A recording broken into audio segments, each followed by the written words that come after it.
Sljedeća tema su security funkcionalnosti APO-a i u stvari u ovom nastavku ćemo vidjeti sve koji su to preduslovi da bismo konfigurisali filtriranje saobraćaja ili limitiranje po određenoj kategoriji saobraćaja. Kad kažem kategorije, ne mislim samo statički po nekakvim IP adresama i tako dalje, već možemo da radimo detekciju na aplikativnom nivou šta to prolazi kroz access point, a samim tim i da filtriramo određene aplikacije i određene servise.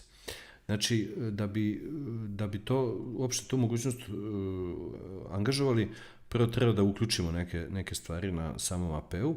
Znači, prva stvar koju uključimo je APRF visibility, znači prebacimo na all i uključimo URL visibility. Kad smo već tu, hajde da objasnimo još neke stvari u ovim sistemskim podešavanjima. Znači, prva stvar je da možemo da kontrolišemo automatsko pridruživanje novih API-ova klasteru, znači možemo ga uključimo ili isključimo. Također možemo da uključimo ili isključimo SSH pristup, koji ćemo sada i koristiti. A dok smo ovdje, hajde da vam pokažem i sam help sistem, znači ako kliknete na help, neke stavke će se pozeleniti i onda možemo da vidimo detaljnije koja od ovih opcija znači. Recimo terminal access, ali tako kontroliše SSH pristup. Možemo da uključimo ili isključimo telnet pristup, znači telnet nije kriptovan za razliku od SSH. Možemo da kontrolišemo rad LED dioda u nekim okruženjima tipa hotelskih soba ili slično.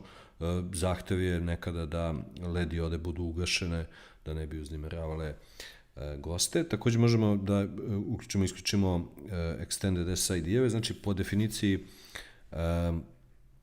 APO-ovi mogu da koriste 14 SSID-eva paralelno.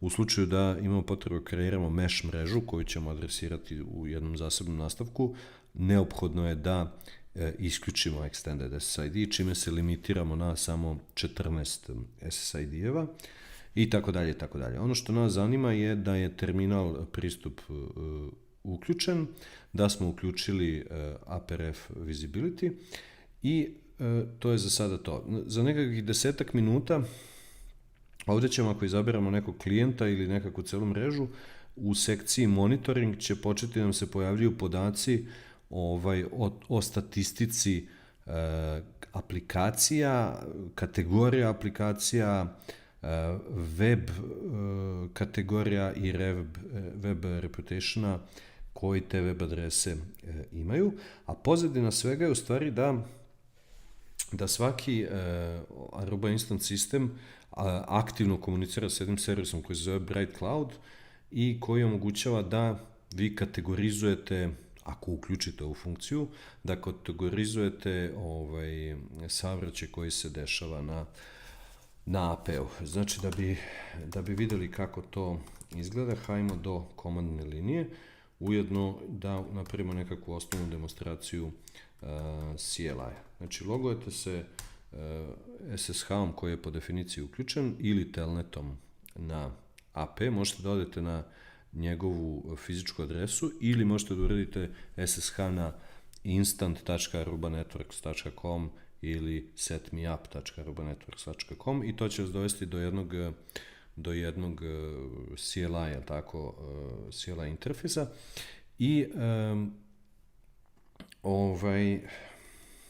na tom interfejsu imate komande koje su, ajde da slobodnim rečima kažem, ciskolike, znači interfejs je sličan nekom tipičnom Cisco okruženju, tipa da biste ušli u komandni mod, koristite komandu conf-term, da biste vidjeli sadržaj konfiguracije, kažete show running, tabom nadopunjujete komandu i tako dalje. Ono što nas zanima je ove DPI, jel tako, komande koje služe za analizu saobraćaja koji prolazi kroz API-ove i samo da bi vam demonstrirao kako to funkcioniše. Znači, šta Aruba Instant kako kategorizuje? Znači, na 4 načina. Prvo može da kategorizuje po aplikaciji ili kategoriji aplikacije. Znači, ako govorimo o aplikacijama, postoji set ugrađenih aplikacija koje je u stanju da da prepozna i znači tu se prilično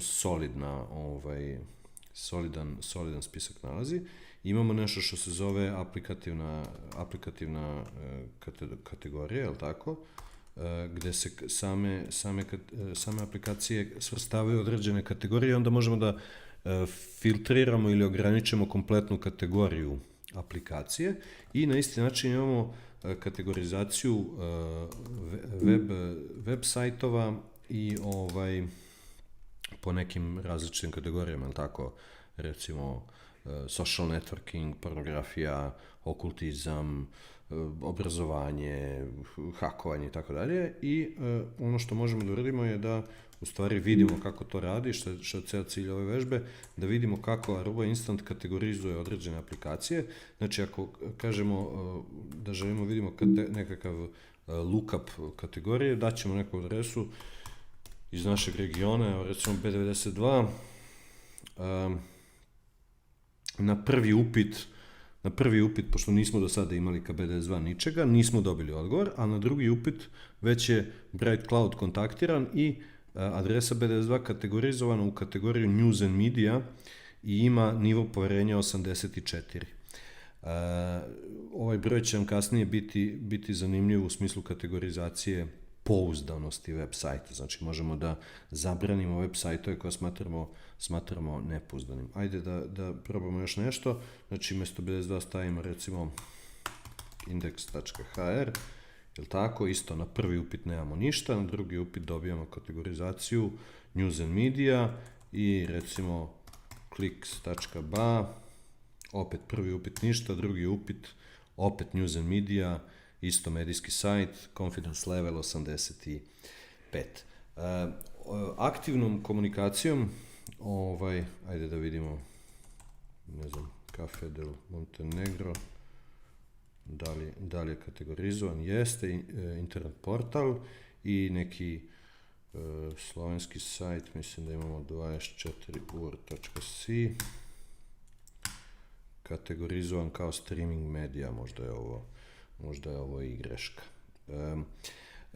Ove podatke kasnije možemo koristiti kao elemente kreiranja polise za kontrolu pristupa ili za ograničavanje saobraćaja, što ćemo demonstrirati u zasebnom videu.